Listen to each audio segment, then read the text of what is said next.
부활 이후에 두 가지가 완전히 우리 성도들에게 달라져 붙습니다. 첫째가 뭐냐? 주님께서 성령으로 내 속에 내주해 계신다는 겁니다. 고린도전서 3장 16절에도 분명히 성령이 계시는 전이 아니냐, 성령의 전인 줄 알지 못하느냐, 그렇게 말씀하죠. 부활 이후에 첫 번째 우리에게 이런 축복에 영적 축복이 일어났다. 그래서 오늘 저와 여러분이 분명히 성령이 내 속에서 영원히 함께 계신다. 그래, 성령이 내 속에 영원토록 함께 계시기 때문에 그 주님께서 나를 통해서 이제 나타나시는 겁니다. 그래서 이 부분이 되어져야 됩니다. 성령으로 내 속에 내주해가 계신다. 그래, 내주해 계시는 것은 뭐냐? 내주해 계시기 때문에 그분이 나를 통해서 살아계신 증거로 나타나신다는 거예요. 할렐루야. 주님이 실제로 나타나시는 역사가 일어나기를 바랍니다.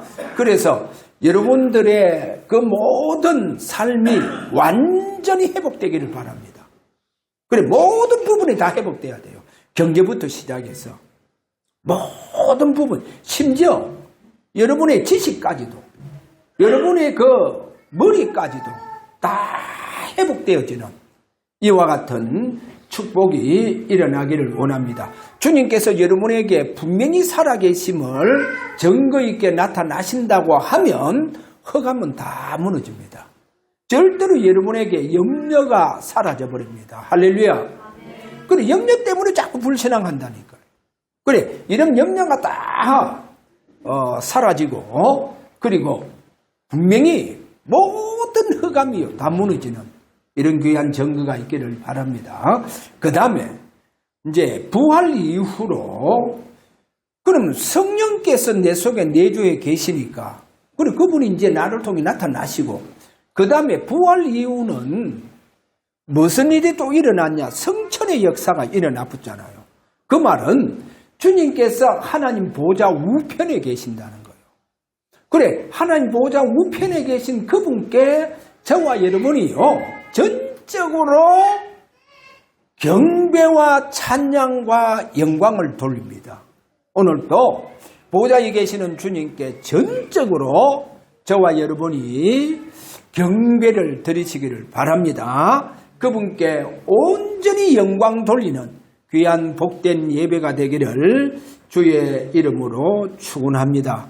그렇게 되어져 보면 어떻게 되어지느냐? 1년 내내 아니고 여러분 평생 주님이 여러분의 주인이 되어 주십니다. 할렐루야. 주인이 되어 주신다는 거. 그 말은 뭡니까? 주님께서 나를 완전히 책임져 주시는 거예요. 나를 완전히 책임져 주십니다. 그게 주인입니다. 자, 여러분 산업도 완전히 책임져 주신다는 거예요. 할렐루야. 이렇게 책임져 주시는 귀한 축복 있기를 바랍니다. 이게 부활 이후에 일어난 일입니다. 부활 이후에. 자, 오늘 그러면, 자, 부활 이후에 이런 축복, 영적인 축복이 일어났는데, 그럼 부활 이후에, 야, 진짜 우리가 조금 신앙인들을 좀 찾아볼 수 있는데, 그럼 부활 이후에 우리가 고넬료라고 하는 인물을 한번 봐야 됩니다. 물론 사도행전 9장 1절에서 15절 바울 사도도 우리가 볼 수 있겠지만은 부활 이후로 우리가 고넬료는 반드시 우리가 한번 좀 짚고 넘어가야 되지 않겠는가 그렇게 봅니다. 자, 첫 번째로 백부장 고넬료입니다. 백부장 고넬료는 보니까 10장 2절에 가서 보니까 백성을 많이 구제하고 그 다음에 하나님께 항상 기도하더라. 항상 하나님께 기도하고 그 다음에 백성을 많이 구제하더라. 이거는 이제 이 고넬료가 유대적 종교 영향을 많이 받았다는 거, 그 부분을 보여주고 있습니다. 그래, 유대인들을 통해서 유대 종교의 영향을 많이 받은 이 고넬료에게 지금 복음이 적실히 필요하다. 복음이 적실히 필요함을 보여주고 있죠. 왜냐? 얼마나 갈급한지. 저는 이 고넬료를 보면서 누가복음 23장 47절의 말씀이요. 이 말씀이 생각나더라니까요. 이 고넬료를 생각해 볼 때 고넬료가 얼마나 갈급했냐.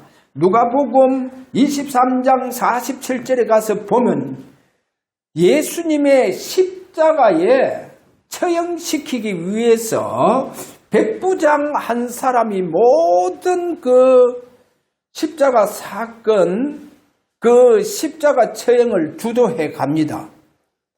그래, 이거를 이제 주도해 가는데 그 주도해 가는 백부장 한 사람이 주님의 십자가의 마지막 죽는 그 모습을 보면서 신앙 고백을 합니다. 어떤 신앙 고백을 하느냐? 거기 보면 이렇게 말하죠. 백부장이 그 된 일을 보고 하나님께 영광을 돌려. 아니, 그 당시에 십자가의 형태는요, 흉악한 죄수가 받는 형태입니다. 그래, 흉악한 죄수 있잖아요. 그냥 안 죽입니다. 십자가에 못을 박아가 매달아가 죽입니다. 그러니까 아이들은요, 옛날 그 히틀러 유대인들을 학살하고 할 때 아이들까지도 십자가에 매단대요. 아이들까지도. 근데 아이들은요, 십자가에 매달면 가볍잖아요. 가볍기 때문에 빨리 죽지를 않는데요. 아이들이요, 한번 생각해보면 십자가에 못 박혀가 매달렸다. 야, 그 얼마나 끔찍한. 그래, 그런 만행을 히틀러가 그래 했다는 거예요. 히틀러가요. 근데 이제 어른은 또 고통이 얼마나 심하냐. 십자가에 못을 박아 매달아 보면 어디 되느냐. 양손 양발에 이렇게 굵은 대못을 박잖아요. 어른이니까 몸이 처진대요. 몸이 처지니까 그 고통을 말할 수 없겠죠. 그러면서 이제 피가 서서히 거기에서 이제 그 대못질을 한 그쪽으로 이제 피가 흘러나온대요. 이제 이래서 이제 한 몇 시간 동안 고통을 당하다가 끔찍한 고통이죠. 그렇게 당하다가 죽는데요. 그러니까 이 십자가의 처형이요, 이 형태이요, 흉악한 죄수들이 이제 그렇게 받는 형태입니다. 그리고 예수님은 거기에 매달아 붙는 거예요. 예수님은 거기에 매달았다는 거예요.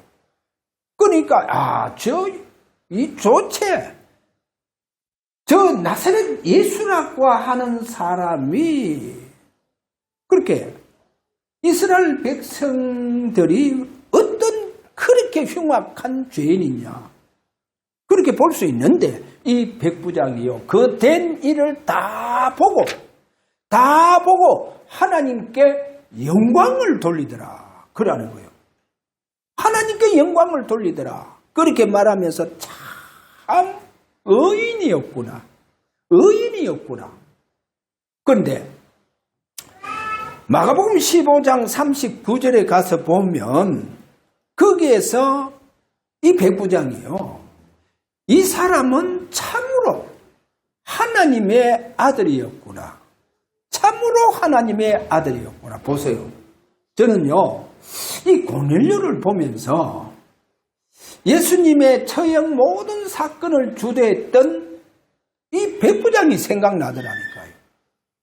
그러니까 얼마나 갈급하게 했어요. 분명히 십자가의 그 사건을 통해서 참으로 하나님의 아들이구나. 진짜 의인 중에 의인이구나. 이렇게 하나님 영광 돌리던 그 백부장을 보면서 마치 이 고넬료가 아니겠는가. 고넬료가 아니겠는가. 그래서 베드로가 자기 집에 오니까, 여러분 베드로가 자기 집에 오니까 베드로가 누굽니까? 식민지 그 당시에 그렇게 베드로는요, 분명히 이 유대인이면서 또 유대인들이 가장 핍박하는 그 종교, 어떻게 보면 베드로는 우두머리잖아요. 그런데요, 그 십자가를 통해서 그 참으로 의인이었던 그 제자 베드로가 자기 집에 온다니까요. 베드로가 자기 집에 온다 하니까 그냥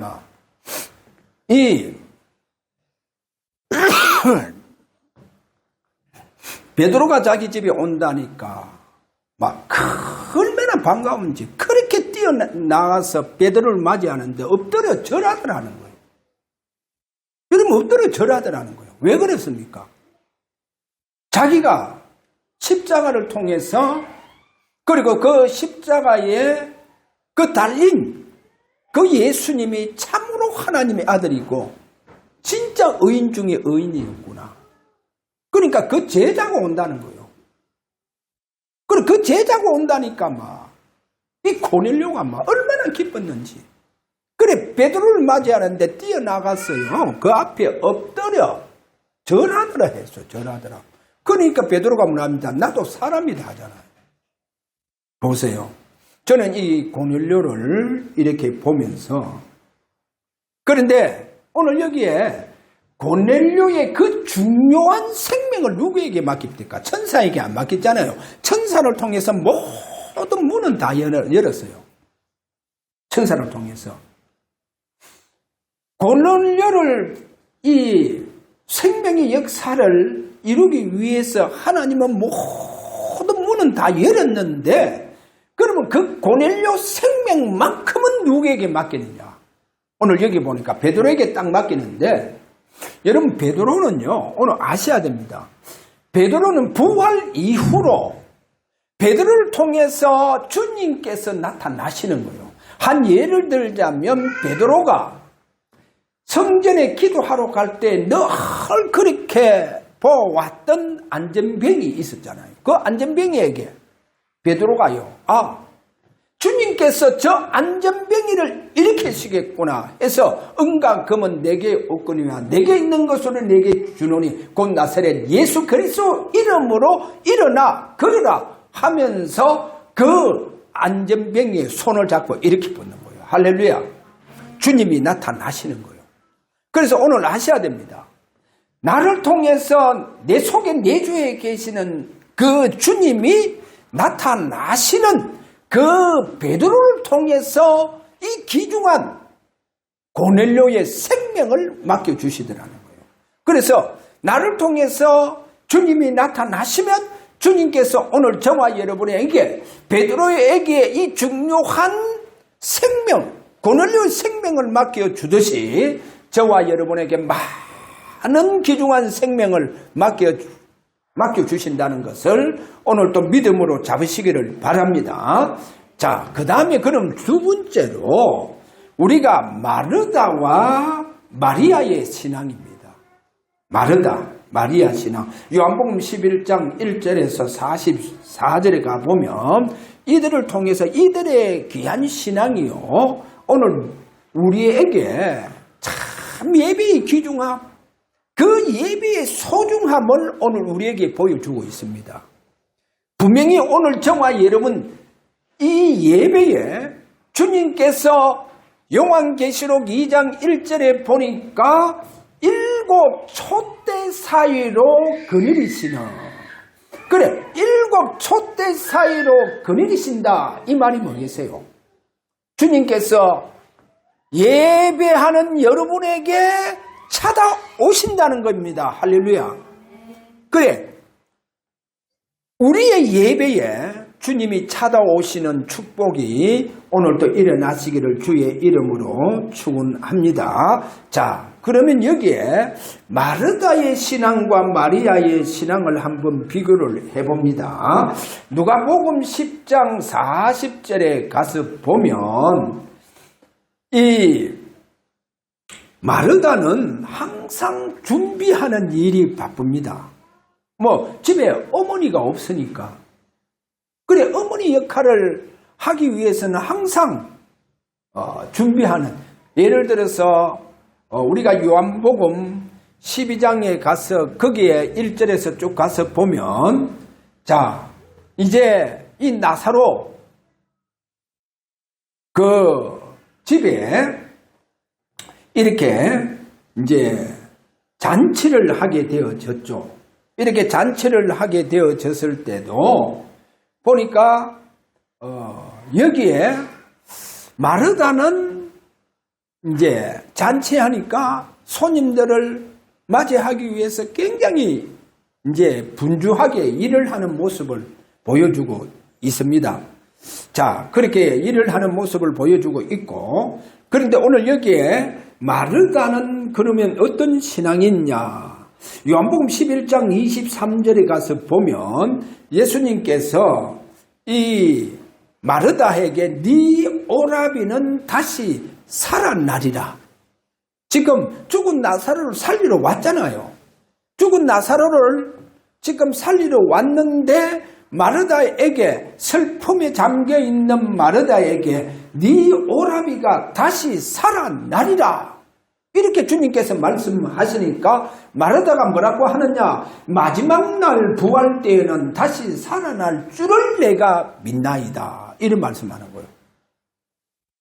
그러니까 예수님은 나는 부활이요 생명이니. 그래, 나로 말미암아 분명히 나를 믿는 자는 죽어도 살겠고, 그래, 분명히 그 다음에요, 뭐라고 말씀하시느냐? 살아서 나를 믿는 자는 영원히 살아나리라, 살아있으리라. 그렇게 말씀해요. 자, 마지막 날 때 그렇게 되는 줄을, 그렇게 신앙 고백을 하고, 주님은 하나님께서 보내신 하나님의 아들이십니다. 이렇게 이제 고백을 합니다. 그래서 오늘 여기에서 한번 이 마르다의 고백을 보세요. 예수님께서 내 오라비가 다시, 예수님 살리주겠다는 거예요. 살리겠다는 거예요. 그래, 살리겠다 하니까 마지막 날 때 그렇게 살 줄 믿습니다. 이렇게 나오는 거예요. 그래, 이 신앙을 무슨 신앙이라고 하느냐? 바로 교리적인 신앙이라는 거예요. 그럼 교리적인 신앙이라고 하는 말은 조금 더 우리가 폭넓게 생각을 해보자고 하면, 저와 여러분이 성경 공부를 통해서 하나님을 알 수가 있다는 겁니다. 교리 공부를 가지고도 하나님을 알 수가 있다는 겁니다. 그래서 그렇게 아는 것을 보고 지식적인 신앙이라는 거예요. 교리적인 신앙이다. 그렇게 말하고 있다는 거예요. 그래, 머리 가지고 아는 신앙이다. 그리고 오늘날 되게 많은 교인들이 전부 다 예수님을 지식적으로 알고 있다는 거예요. 그런데 마리아 신앙은 그게 아니다는 거예요. 여러분, 마리아 신앙은요, 오늘 꼭 알아야 됩니다.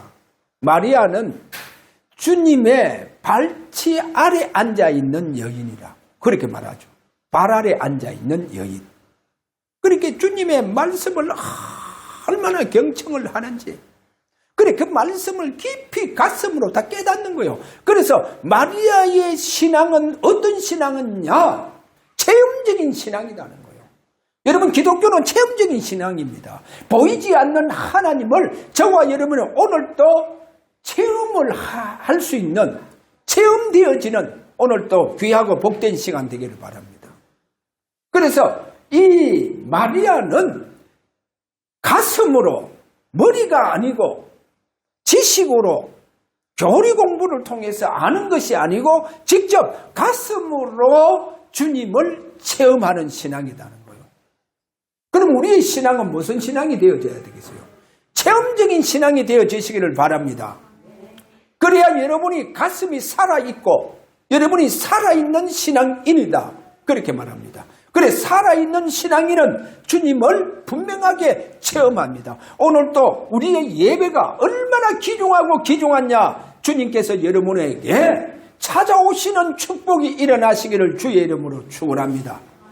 그리고 분명히 주님이 나타나시는 축복이 있는 이와 같은 여러분의 예배가 되기를 주의 이름으로 축원합니다. 자, 그래서 요한복음 12장 3절에 가서 보니까 얼마나 참된 귀한 헌신을 하는지 여기 이래 말합니다. 지극히 비싼 향유 곧 순전한 나드 한 근을 가져다가 예수의 발에 붓고 자기 머리털로 그의 발을 닦으니 향유 냄새가 집에 가득하더라. 이 귀한 향유를요, 이 옥합을 깨뜨립니다. 그래, 이 향유를 어디에 다 쏟아붓느냐? 예수님의 발에 다 쏟아붓고 자기 머리털로 가지고 수건을 대용해서 막 그걸 닦는 거 보세요. 최고로 주님께 존경의 표를 하고 주님께 최고의 영광을 돌리는 이 마리아의 참된 신앙, 참된 헌신을 오늘 우리에게 딱 보여주는 거예요. 이거를 보여줍니다. 왜? 이거는요, 말씀 속에서 주님을 만나지 아니하면 이렇게 할 수 없다는 거예요. 여러분, 주님과 나와의 체험이 있는 신앙이 아니면 이렇게 헌신할 수 없다는 거예요. 자, 이번 2025년도 마리아처럼 저와 여러분이요, 주님을 실제적으로 체험하는 귀한 신앙이 회복되기를 주의 이름으로 축원합니다. 그 다음에 세 번째에 마가복음 12장 42절에서 44절 여기 가서 보면 한 가난한 가부의 헌금하는 것을 보여주고 있습니다. 그래서 저와 여러분이요, 이 헌금도 얼마나 귀중하냐, 얼마나 소중하냐 하는 것을 보여주고 있는데, 자, 이 가부가, 여기에 한 가부가 드리는 헌금은 곧 한 달란트, 두 렛돈 곧 한 달란트, 아주 지극히 작은 이런 헌금임을 보여주고 있습니다. 그런데 우리 주님은 뭐라고 말씀하시느냐? 모든 사람보다 많이 넣었도다. 그래, 부자가 넣은 것보다도, 그리고 많은 사람이 헌금하는데 그 모든 사람보다 많이 넣었다 그러는 거예요. 그렇게 작은 헌금하는데 왜 이렇게 주님은 많이 넣었다 그렇게 말하냐는 거예요. 그래서 여기에서 우리가 뭐를 보여주고 있느냐? 헌금 많이 하고 적게 하는 것이 중요한 것이 아니고, 하나님 뭐 없어서 여러분에게 많이 내라 그렇게 하지 않잖아요. 하나님은 뭐라고 오늘 여기에 주님을 통해서 말씀하시느냐? 여러분의 중요한 이 중심을 다해서 드리라 하는 겁니다. 내 중심을 다해서 드리라. 자, 그러면 여기에 보니까 이렇게 말씀하죠. 가난한 중에서 생활비 전부를 넣었다는 거예요. 가난한 중에. 그러니까 이 지금 헌금을 통해서 자기 중심을, 자기의 어떻게 보면 생명 자체를 드리는 것을 보여주고 있죠. 생명 자체. 그래, 헌금을 통해서 자기 생명을 드리는 것을 보여주고 있다는 것을 보여주고 있습니다. 자, 우리 주님이요, 이런 말씀을 이렇게 합니다. 마태복음 6장 25절 산상본에서 이런 말씀을 하죠. 내가 너희에게 이르노니 목숨을 위하여 무엇을 먹을까, 무엇을 마실까, 목을 위하여 무엇을 입을까 염려하지 말라. 그래 사람들이 먹는 거 입는 거 의식주 가지고 얼마나 많이 염려를 하고 있는지. 염려하지 말라. 목숨이 음식보다 중하지 아니하며 몸이 의복보다 중하지 아니하냐. 그렇게 말씀합니다. 목숨이 중요하지 않느냐. 그런데 오늘 이 여인은요, 진짜 하나님 앞에 자기 목숨을 드리는 헌금을 했다는 거예요. 목숨을 드리는 헌금. 그리고 또 우리가 마태복음 6장 26절에 가서 보면 이런 말합니다. 공중의 새를 보라. 심지도 않고 거두지도 않고 창고에 모아 들이지도 아니하되 너희 하늘 아버지께서 기르시나니 너희는 이것들보다 귀하지 아니하냐. 너희는 참새보다 더 귀하지 않느냐. 그래 염려하지 말라는 거예요.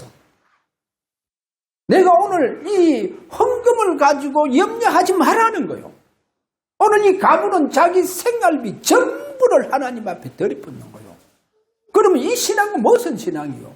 전적으로 하나님만이 바라보는 신앙이라는 거예요. 그래 헌금을 통해서 자기 신앙 고백이 나오는 거예요. 여러분 헌금은 자기 신앙 고백이 나옵니다. 여러분의 신앙 고백은 헌금을 통해서 나온다니까요. 그래서 오늘 여기에 이 한 가부 보세요. 한 가부. 그리고 자기 중심을 다해서 드리는 거예요. 어떻게 보면 자기의 생명 같은 이제 이 돈을 지금 다 드리는 거예요. 그리고 전적으로 주님 바라보는 이와 같은 신앙임을 우리에게 보여주고 있습니다. 자, 오늘 결론입니다. 오늘 본문의 사도행전 13장 1절에서 4절에 가서 보면 최초의 선교사로 파송되는 바나바와 사울을 봐야 됩니다. 여기에 우리가 사울, 즉 바울을 한번 봐야 되겠죠. 여러분 바울을 우리가 보자 하면 유대인들은요 이 가문하고 출신을 굉장히 중요시 여깁니다. 그래 가문을 굉장히 중요시 여겨요. 그래서 항상 유대인들은 그래 예를 들어서 주일을 부르면 그래 주일하고 이렇게 부르지 않습니다. 반드시 누구의 아들의 딸이다 이래 불러요. 항상 그래 부릅니다. 그래 아버지를 항상 언급을 해요. 아버지를 언급합니다. 그만큼 가문을 중요시 여긴다는 거예요. 만약에 아버지의 그 이름을 부르지 않고 뭐 누구다 이렇게 하는 거는 멸시천대하는 거예요. 그 가문 자체를 멸시천대합니다. 이게 이제 유대인들이 그만큼 가문을 중요시 여긴다는 거예요. 그리고 출신을 중요시 여긴다는 거예요. 바울은요, 보세요. 여러분, 바울이 출신이 어디입니까? 길리기아 다소입니다. 3대 문학 도시예요. 그리고 우리가 바울이요, 빌립보서 3장에 가서 보면 이런 단어를 쓰잖아요. 자신이 히브리인 중에 히브리인인데 자신은 베냐민 지파라 그러죠. 그 왜 베냐민 지파라 하냐? 이스라엘 나라 초대 왕이 누굽니까? 사울 왕입니다. 사울 왕이 베냐민 지파잖아요. 그러니까 자기는 왕족이라 하는 거예요. 자기는 왕족이고 길리기아 다소의 출신이라는 거예요. 그러니까 왕족이 되고 길리기아 다소 3대 문학 도시에 여기에 출신이라는 거예요. 그러니까 유대인들이 얼마나 부러워할 수밖에 없죠. 이름 바울. 그러면 오늘 우리가 여기서 뭐를 잡아야 되느냐? 우리가 다윗도 유다 지파로서 이새의 아들로서 왕으로 세워지잖아요. 왕으로 세워집니다. 그러면 구약 성경의 왕족들, 특별히 왕들을 봐야 됩니다. 구약의 왕들에게는 하나님께서 뭐를 부어주시느냐? 성령의 기름 부음을 부어주신다는 거예요. 그래서 다윗, 지금 바울은 자신은 성령의 기름 부음을 받은, 내가 왕족이면서 성령의 기름 부음을 받은, 그래서 신분 자체가 다르다는 거예요. 그래, 이런 신분이 다른 바울이 모든 부귀 영화를 다 포기합니다. 히브리인 중에 히브리인이고 베냐민 지파인 이 바리새인 중에 바리새인이다 그러잖아요. 그 모든 자기에게 있는 배경을 다 버립니다. 자기는 왕족이면서 모든 그 왕족의 배경까지도 다 버립니다. 다 버리고 이제 주님을 위해서 선교사로 나간다는 겁니다. 이방의 선교사로 나간다는 거예요. 한번 생각해 보세요. 이거는요, 우리가 상상할 수 없어요. 여러분, 바울이 선교사로 나간다. 이거는 상상할 수 없습니다. 그러니까 바울은 모든 배경입니다. 출신, 가문 다 버립니다. 다 버리고 주님의 종으로서 선교사로 이렇게 나가는 것 봐야 됩니다. 어떻게 해서 이렇게 나갈 수 있느냐? 바울에게 주님이 나타나셨다는 겁니다. 바울에게 주님께서 나타나시고 바울에게 주님께서 성령 충만, 성령의 기름 부음을 주셨다는 거예요. 그리고 바나바는 누굽니까? 바로 바나바는 마가다락방에 주님께서 친히 120명 성도들에게 성령을 세례를 베풀어 주실 때에 거기에 한 사람이었다. 그렇게 말씀하고 있죠. 그러니까 성령 세례, 성령 충만 받고 성령 기름 부음을 받은 이 바울을 통해서 확실하게 주님께서 나타나시는 이런 축복의 증인들이 지금 선교사로 나갑니다. 그러면 오늘 바울의 사역을 통해서 우리가 뭐를 잡아야 되느냐? 참된 치유는 뭐냐? 참된 치유 사역은 뭐냐? 그래서 되게 많은 사람들이요, 무슨 치유 사역한다, 이 병을 낫는 것을 주 목적으로 하더라니까요. 그게 아닙니다. 그게 아니다니까요. 병을 낫는 게 주 목적이 아니고 참된 치유사역이 뭐냐? 복음적인 참된 치유사역이 뭐냐? 그 사람에게 성령 충만 받도록 하는 겁니다. 그 사람에게 성령 세례를 받도록 만들어주고 성령 충만 받도록 하는 것이, 그것이 바로 복음적인 참된 치유사역입니다. 할렐루야. 그래, 이 사역의 주역이 누구냐? 바울과 바나바라는 거예요. 바울과 바나바라는 거예요. 그래서 오늘도 우리 주사랑교회 앞으로 2025년도에 새해 벽두부터 주사랑교회 앞으로 일어날 사역의 방향이 뭐냐? 주사랑교회를 통해서 분명하게 주님 살아계심이 증거되어지는 나타나심이 있는 정인된 교회가 되어지시고, 그 다음에 우리 주님께서 분명하게 우리 주사랑교회를 통해서 우리 주님께서 성령의 세례와 성령의 기름 부음의 축복을 주는 이와 같은 축복된 교회. 그래서 앞으로 2025년도에 이 중요한 사역들이 일어나는 축복된 교회가 되기를 저와 여러분이 기도해 주시기를 주의 이름으로 축원합니다. 자, 우리 다 같이 한번 기도하도록 합니다. 주님 앞에 기도하도록 합니다. 주여, 우리 주사랑 교회가 우리 주님께서 나타나심의 축복이 있는 이와 같은 정인된 교회가 되어지기를 원합니다. 또 우리 주사랑 교회를 통해서 우리 주님 나타나신 분명하게 살아계심을 증거하시는 주님께서 주사랑 교회에 오는 모든 성도들에게 성령의 세례와 성령 충만을 부어주시는 역사가 일어나기를 원합니다. 이렇게 우리 다 함께 기도하기를 원합니다. 다 같이 기도합니다.